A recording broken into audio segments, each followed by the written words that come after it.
بعد سورة الفاتحة.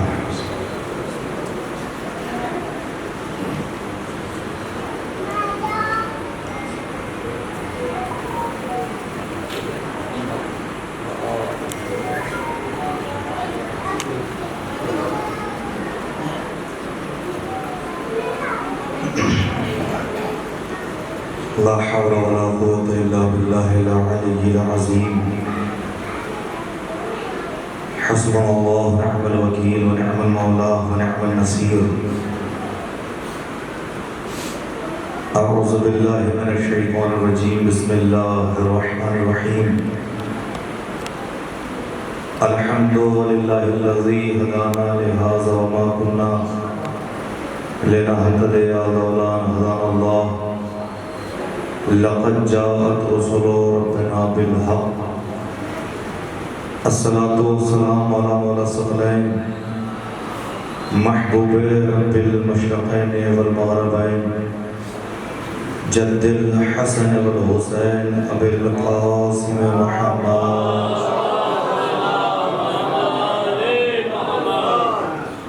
وعلى آل بيته الطيبين الطاهرين المعصومين المظلومين المنتجبين المنتخبين. ولعنة الله على أعدائهم أجمعين من يومنا هذا إلى قيام يوم الدين.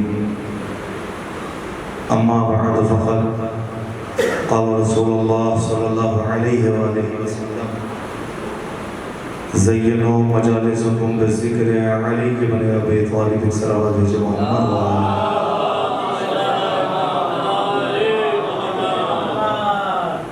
معزز سامعین کرام،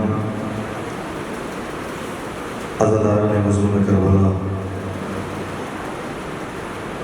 ماتمداران سید الشہداء اور دعائے جناب فاطمہ زہرا، تمام تعریفیں اس پروردگار عالم کے لیے جو وحدہ لا شریک ہے، اور کروڑوں درود و سلام محمد و آل محمد پر بھی جو اللہ زلال اللہ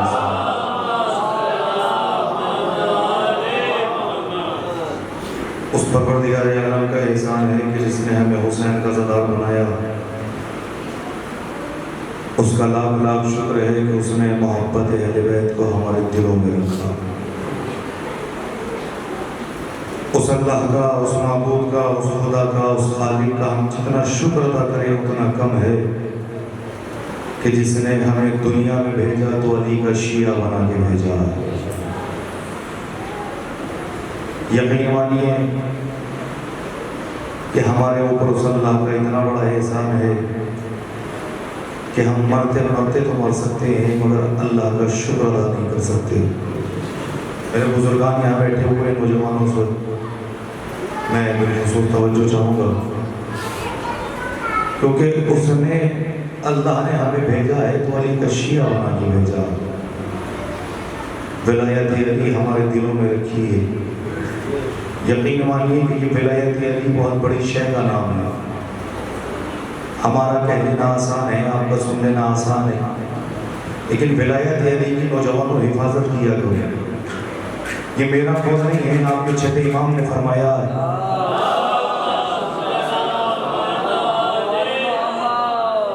کہ جب بھی تم اپنے دلوں میں ولایت علی کی ٹھنڈک محسوس کیا کرو تو اپنی ماں کے حق میں دعا کیا کرو، اس لیے کہ اس نے امانت میں خیانت نہیں کی کہ جو ہماری ولایت تمہارے دلوں تک آئی ہے. یقین مانیے کتنا بڑا شرف ہے. کیا کہہ رہے ہیں امام کہ جب بھی ہماری ولایت کی ٹھنڈک اپنی دلوں میں محسوس کرو تو اپنی ماں کے حق میں دعا کیا کرو. نوجوانوں یاد رکھیے گا، کائنات کو جتنا ولایت علی پر اعتراض ہے اتنا کسی پر نہیں ہے. نوجوانوں آپ کو قریب کرنے کے لیے کچھ باتیں ہیں، کچھ امانتیں ہیں جو آپ تک دے کے جا رہا ہوں. مجھے بھول جائیے گا مگر یہ اقوال معصومین نہ بھولیے گا. کائنات میں جتنا دشواری علی کے فضائل سننے میں ہوئی اتنے کسی کو ہے ہی نہیں. ابھی فکرہ آسانی سے کہہ رہا ہوں، بزرگ بھی موجود ہے، نوجوانوں سنیے گا. جتنا علی کے فضائل سننے میں لوگوں کو اعتراض ہوا اتنا کسی میں ہوا ہی نہیں. اس کی وجہ یہ ہے کہ واحد کائنات کا مولا ہے علی، کہ جس کے باپ کا نام بھی معلوم ہے، دادا کا نام بھی معلوم ہے. کہ باپ کا نام بھی پتا ہے، دادا کا نام بھی پتا ہے، ورنہ سرکار ہم نے تاریخ میں ایسے شجرے بھی دیکھے کہ جن کے باپ کا نہیں پتا ہوتا تو دادا کا کیا پتا ہوگا۔ ایک سلامات بھیجے محمد و آل محمد۔ ولایت علی بڑی شے کا نام، جتنا لوگوں کو علی کے فضائل سننے میں اعتراض ہوا اتنا کسی پہ ہوا ہی نہیں۔ اور یاد رکھیے خدا کی قسم تمہاری ذمہ داریاں ہیں۔ مولا فرماتے ہیں نوجوان تمہارے لیے، میرے بزرگ مجھ سے بہتر جانتے ہیں، مولا فرماتے ہیں کہ اگر لوگوں نے میری 40 حدیثوں پر عمل کر لیا تو متقی بن جائیں گے۔ اللہ اکبر۔ میں کہتا ہوں 40 چھوڑیے، اگر ہم نے ایک پر بھی عمل کر لیا تو ہم متقی ہو جائیں گے۔ ہمیں ایک نوجوان کے چہرہ پڑھ رہا ہوں، یہ میرے اقوال نہیں، آپ کے مولا کے قول ہیں، آپ چاہے کیسے سنیے گا۔ مولا فرماتے ہیں اگر تم نے میری 40 حدیثوں پر عمل کر لیا تو تم متقی ہو جاؤ گے۔ اس کا مطلب یہ ہے کہ علی کی محبت کا نام ہے تقویٰ، علی کی محبت کا نام ہے ایمان، علی کی محبت کا نام ہے پرہیزگاری۔ علی نے کیا کہا اگر تم نے میری کچھ حدیثوں پر عمل کر لیا تو تم متقی بنتے چلے جاؤ گے۔ میں تم سے ایک سوال کرتا ہوں، کائنات کا کتنا بھی بڑا آدمی کیوں نہ ہو، کتنا بھی امیر آدمی کیوں نہ ہو، کتنا بھی رئیس آدمی کیوں نہ ہو، جب وہ فرش اعلیٰ پہ آتا ہے تو زمین پر آ کے بیٹھتا ہے۔ یہ بات اگر حق ہو تو میرے ساتھ رہیے گا۔ بھئی کائنات کا کوئی کتنا بھی بڑا آدمی کیوں نہ ہو، جب زمین پر آتا ہے، فرش اعلیٰ پہ آتا ہے تو آ کے زمین پر بیٹھتا ہے۔ کبھی زمین پر بیٹھ کر یہ نہیں سوچتا کہ میں حقیر بن گیا ہوں، کبھی اپنے آپ کو حقارت کی نگاہ سے نہیں دیکھتا، بلکہ زمین پر بیٹھ کر یہ سوچتا ہے کہ میں آج کائنات کی سب سے بلند جگہ پہ آ کے بیٹھ گیا۔ خدا کے لیے جملہ رہے گا نہ جانے دیجیے گا کہ میرا قول کبھی آپ نے سوچا کہ آپ ہمیشہ زمین پر کیوں بیٹھتے ہیں؟ کبھی آپ نے سوچا کہ آپ ہمیشہ فرش اعلیٰ پہ آ کے زمین پر کیوں بیٹھتے ہیں؟ کبھی کرسی پر بھی تو بیٹھ سکتے تھے، کبھی تخت پر بھی تو بیٹھ سکتے تھے۔ یہ وجہ کیا ہے کہ حسین نے تمہارا فرش اعلیٰ زمین پر بچھوایا ہے۔ تو یاد رکھو نوجوانوں، آپ کے مولا علی جب بھی بیٹھتے تھے وہ زمین پر بیٹھتے تھے، جب بھی بیٹھا کرتے تھے وہ زمین پر بیٹھتے تھے۔ سلمان نے ہاتھ جوڑ کے کہا مولا یہ بتاؤ آپ ہمیشہ زمین پر کیوں بیٹھتے ہیں؟ علی نے کہا سلمان سوال دوبارہ کر، کہ مولا یہ بتائیے آپ ہمیشہ زمین پر کیوں بیٹھتے ہیں؟ علی نے کہا سلمان میں ہمیشہ زمین پر اس لیے بیٹھتا ہوں چونکہ زمین سے گرنے کا ڈر نہیں ہے۔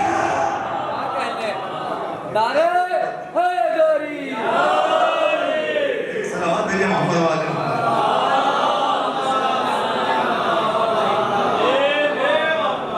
میری نوجوانوں سے گزارش ہے کہ تھوڑا سا قریب آ جائیں، اس لیے کہ فاصلہ جو ہے وہ ختم ہو جائے گا۔ کیا کہا مجھے 2-4 اقوال معصومی ہیں جو آپ تک پہنچا کے جانے، اس لیے کہ اگر ہم نے مولا کہتے ہیں 40 حدیثوں پر جو عمل کر لے وہ متقی بن، میں کہتا ہوں اگر آپ ایک پر بھی کر لیں تو متقی بن جائیں گے۔ اگر ایک نے بھی مولا کی حدیث پر عمل کر لیا، میرا پڑھنا کامیاب ہے، آپ نے مجلس میں آنا کامیاب ہے۔ اور یاد رکھیے مجلس میں جب آؤ تو کچھ لے کے جایا کرو۔ مولا نے کیا کہا کہ جب بھی زمین پر بیٹھتے تھے، اب میں پھر ایک بندے کا چہرہ پڑھوں، فضائل علی آپ کے دلوں میں اگر علی کی ولایت ہے تو سنیے گا۔ مولا جب بھی بیٹھتے تھے وہ زمین پر، سلمان نے کہا مولا زمین پر کیوں بیٹھتے ہو؟ علی نے کہا سلمان میں زمین پر اس لیے بیٹھتا ہوں کیونکہ زمین سے گرنے کا ڈر نہیں ہے۔ ہر کائنات کا کتنا بھی بڑا آدمی کیوں نہ ہو، جو بلندی پہ بیٹھتا ہے ایک دن گرتا ضرور ہے، مگر زمین پر بیٹھنے والا کبھی نہیں گرتا ہے۔ کہ زمین کی عظمت ہے کہ جو زمین پر بیٹھتا ہے گرتا ہی نہیں ہے۔ علی ہے تو ابو تراب، زمین ہے تراب۔ یہی وجہ ہے کہ ڈاکٹروں نے کہا ہے، طبیبوں نے کہا ہے، حکیموں نے کہا ہے کہ اگر کسی کا بی پی بڑھ جائے اور نارمل نہ ہو رہا ہو اسے 10 منٹ زمین پر لٹا دو، بی پی نارمل ہو جائے گا۔ میں نے فکرہ پڑھ دیا، آپ نے سن لیا۔ زمین پر اگر لیٹ جائے بی پی نارمل نہ ہو 10 منٹ لٹاؤ بی پی نارمل ہو جائے گا۔ تو بھیا سوچنے والی بات ہے، جب تراب کا یہ عالم ہے تو ابو تراب کا کیا عالم؟ سوچنے والی بات ہے کہ جب تراب کا یہ اثر ہے ابو تراب کا کیا اثر ہوگا؟ اس لیے کہ علی ہے ابو تراب۔ سلمان نے کہا مولا زمین پر بیٹھا ہوا نہیں گرتا؟ مولا نے کہا نہیں۔ مولا کہتا ہے سلمان کچھ ایسی باتیں بتاؤ کہ تیری زندگی بدل جائے۔ سلمان نے کہا جی مولا بتائیے۔ مولا نے کہا سلمان جا کے میرے شیعوں کو پیغام دینا کہ اگر اللہ تمہیں دولت دے تو کبھی اپنے اوپر گھمنڈ نہ کرنا۔ نوجوانوں فکرہ رہے گا نہ جائیے، میرا قول نہیں آپ کے امام کا، امام نے کہا سلمان نے کہا مولا میں سمجھا نہیں، تھوڑی سی وضاحت کیجیے۔ مولا نے کہا سلمان اگر اللہ تمہیں دولت دیتا ہے تو دولت دینے کے بعد تمہاری ذمہ داری بھی زیادہ بڑھا دیتا ہے۔ سلمان نے ہاتھ جوڑ کے کہا مولا تھوڑی سی وضاحت اور کریے۔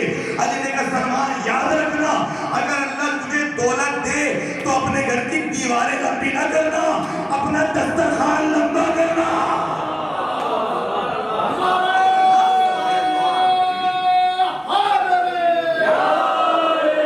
اگر اللہ دولت دے تو اپنے گھر کی دیواریں لمبی نہ کرنا، اپنا دسترخوان لمبا کرنا، اس لیے کہ اللہ جب دولت دیتا ہے تو تمہاری ذمہ داری بھی زیادہ بڑھا دیتا ہے۔ سلمان سے مولا کہتا ہے سلمان کہ جی مولا کہ سلمان یاد رکھو دنیا میں ہر سانس لینے والا انسان زندہ نہیں ہے۔ جناب سلمان نے مولا علی کا چہرہ دیکھا اور دیکھ کے ٹھکرا کہا مولا آپ تو وہ ہیں کہ جس کی تلوار کی نسل دیکھ کے چلتی ہے، تو مولا جب تلوار کا یہ عالم ہے تو پھر نگاہوں کا کیا عالم ہوگا؟ مولا آپ تو پہچان جائیں کہ زندہ کون ہے مردہ کون ہے، مولا ہم کیسے پہچانیں کہ کون زندہ ہے کون مردہ؟ مولا نے کہا سلمان یاد رکھنا، فقرہ پھر پڑھنے لگا۔ مولا نے کہا سلمان کائنات میں دیکھنا ہر سانس لینے والا انسان زندہ نہیں۔ سلمان نے کہا مولا ہم کیسے پہچانے؟ مولا نے کہا سلمان قیامت تک دیکھنا جو حق بولے وہ ہے زندہ۔ میں نے فقرہ پڑھا ہے خدا کی قسم، سلمان قیامت تک دیکھنا جو حق بولے وہ ہے زندہ، جو حق چھپائے وہ ہے مردہ۔ اب سلمان کہتے ہیں مولا نے کہا سلمان دنیا میں یہ نہ دیکھنا کہ چلتا پھرتا ہے کہ نہیں، یہ نہ دیکھنا کہ دل دھڑکتا ہے کہ نہیں، یہ نہ دیکھنا کہ گفتگو کرتا ہے کہ نہیں، فقط یہ دیکھنا کہ حق بولتا ہے کہ نہیں۔ مولا نے کہا سلمان اگر حق بولے تو زندہ، حق چھپائے۔ مولا نے کہا سلمان اچھا یہ بتا سب سے آسان کام کون سا؟ سلمان نے کہا مولا میں نہیں جانتا آپ ہی بتا دیجئے۔ مولا نے کہا سلمان سب سے آسان کام ہے کسی کے اندر عیب نکالنا۔ اللہ اکبر، سلمان سب سے آسان کام کیا ہے؟ کسی کے اندر عیب۔ سلمان نے ہاتھ جوڑ کے کہا مولا اگر یہ آسان کام ہے تو مشکل کون سا؟ مولا نے کہا سلمان سب سے آسان کام ہے کسی کے اندر عیب نکالنا، سب سے مشکل کام ہے اپنے اندر عیب نکالنا۔ اب ساری زندگی تو فلاں ایسا ہے فلاں ایسا ہے فلاں ایسا ہے، ہم نے کبھی دیکھا ہم کیسے ہیں؟ جس دن ہم اپنے گریبان میں جان کے دیکھ لیں گے سماج سدھر جائے گا۔ مجھے جو پیغام دینا تھا میں دے چکا نوجوانوں، آخری فقرہ پڑھ رہا ہوں اور اس کے بعد اپنے موضوع پہ آؤں گا۔ مولا نے کہا سلمان جب میں تجھے ایک واقعہ اور بتا کے جاتا ہوں، ایک عمل اور بتا کے جاتا ہوں، سلمان یاد رکھنا اگر ساری دنیا مل کر کہے کہ یہ علی کا شیعہ ہے اور اس میں یہ علامت نہ ہو تو سلمان سمجھنا وہ میرا شیعہ نہیں۔ سلمان نے کہا مولا کون سی علامت؟ کہ سلمان میرے شیعوں کو پیغام دینا اگر کوئی چوراہے پہ کھڑا ہو کے چلا چلا کے کہے کہ میں علی کا شیعہ اور اس میں یہ علامت نہیں پائی جاتی تو میں علی ہو کے کہتا ہوں وہ میرا شیعہ نہیں ہے، لیکن سلمان اگر یہ علامت ہے اور پوری دنیا کہے یہ علی کا شیعہ نہیں ہے تو سلمان میں علی کہتا ہوں وہ میرا شیعہ ہے۔ سلمان نے کہا مولا کون سی علامت ہے؟ مولا نے کہا سلمان میرے شیعوں کی علامت یہ ہے کہ میرا شیعہ لوٹانے والا ہوگا، لوٹنے والا۔ صلوات ہے محمد وآلہ۔ میرا شیعہ ہمیشہ لوٹانے والا ملے گا، لوٹنے والا نہیں ملے گا۔ یقین رکھیے مولا نے جتنی باتیں بتائی ہیں وہ سب ہمارے لیے نمونہ عمل ہے، اگر ہم ایک پر بھی عمل کر لیں تو ہماری زندگی کامیاب ہو جائے گی۔ خدا کی قسم شکر کیا کرو اللہ کا کہ کائنات میں جیسا رحمت تمہارے پاس ہے ایسا کسی کے پاس ہے ہی نہیں، اس لیے کہ تمہارا مولا وہ ہے جو آیا بھی خدا کے گھر میں گیا بھی خدا کے گھر سے۔ اچھا مجھے حساب سے بتائیے علی آئے کہاں؟ خانہ کعبہ میں آئے۔ جب میں بزرگان بیٹھے نوجوانوں تم سے سوال کرتا ہوں، خدا نہ خواستہ اگر کسی کے یہاں کوئی ایسی عورت ہو کہ جس کی ولادت کا وقت قریب، دیکھیے آپ میری طرف متوجہ رہے، جو اپنا کام کرے اسے کرنے دیجیے، اس لیے کہ ہماری عبادتوں میں ادھر ادھر نہیں دیکھا جاتا ہے، آپ میری طرف متوجہ رہے۔ یہ بتائیے کہ اگر کسی کے یہاں کوئی ایسی خاتون ہو ایسی عورت ہو کہ جس کا وقت ولادت قریب ہو اور وہ کہیں چلی جائے تو پریشان کون ہوگا؟ گھر والے کہ محلے والے؟ گھر والے پریشان ہوں گے نا، لیکن کمال تو یہی ہے کہ فاطمہ بنت اسد خانہ کعبہ گئی، پورا مکہ پریشان تھا سوائے ابو طالب کے۔ اب میں موضوع پہ آ گیا ہوں، ایک بندے کی توجہ چاہتا ہوں جس کے دل میں ولایت علی، پورا مکہ پریشان تھا سوائے ابو طالب کے بیوی نکلی، آئی کہاں؟ خانہ کعبہ کے قریب۔ اب لوگ چلے اکٹھا ہو کے آئے، آنے کے بعد ابو طالب کے پاس، ابو طالب تمہیں پتہ ہے تمہاری زوجہ گئی کہاں؟ ابو طالب نے کہاں گئی؟ تو خانہ کعبہ میں گئی ہے۔ تم پریشان کیوں نہیں ہوتے؟ تم پریشان کیوں نہیں ہوتے؟ وہ کھانا کہاں سے کھائے گی؟ ایک مرتبہ جناب ابو طالب مسکرا کے کہتے ہیں کہ میں پریشان نہیں تو تو کیوں پریشان ہے؟ جس نے بلایا انتظام بھی وہی کرے گا۔ اب تاریخ یہ لکھتی ہے کہ بی بی آئی خانہ کعبہ کے قریب۔ آپ یہاں مسجد میں آئے، امام بارگاہ میں آئے، مجلس حسین میں آئے، تو بی بی گئی کہاں؟ کعبے کے قریب، اور دیوار کے پاس کھڑی ہوئی ہے، دروازے کے پاس نہیں۔ خدا کے لیے اگر جملہ لائے گا گیا تو مجھے تکلیف ہوگی۔ بھئی آپ مجلس میں آئے، کہاں سے آئے؟ دیوار سے، کدھر سے؟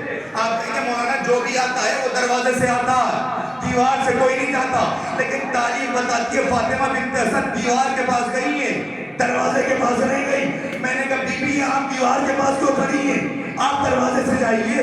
دیوار کے پاس آنے کی کوئی وجہ بنتی نہیں، کوئی سبب بنتا نہیں، کوئی تم بنتا نہیں ہے۔ بی بی جو بھی آتا ہے وہ دروازے سے آتا ہے، آپ دیوار کے پاس کیوں آئی؟ جب نے بی بی آواز دے نادار، میں آج یہی تو بتا رہی ہوں، عوام کا راستہ ہو جاتا ہے، امام کا صلوات علی محمد وآل۔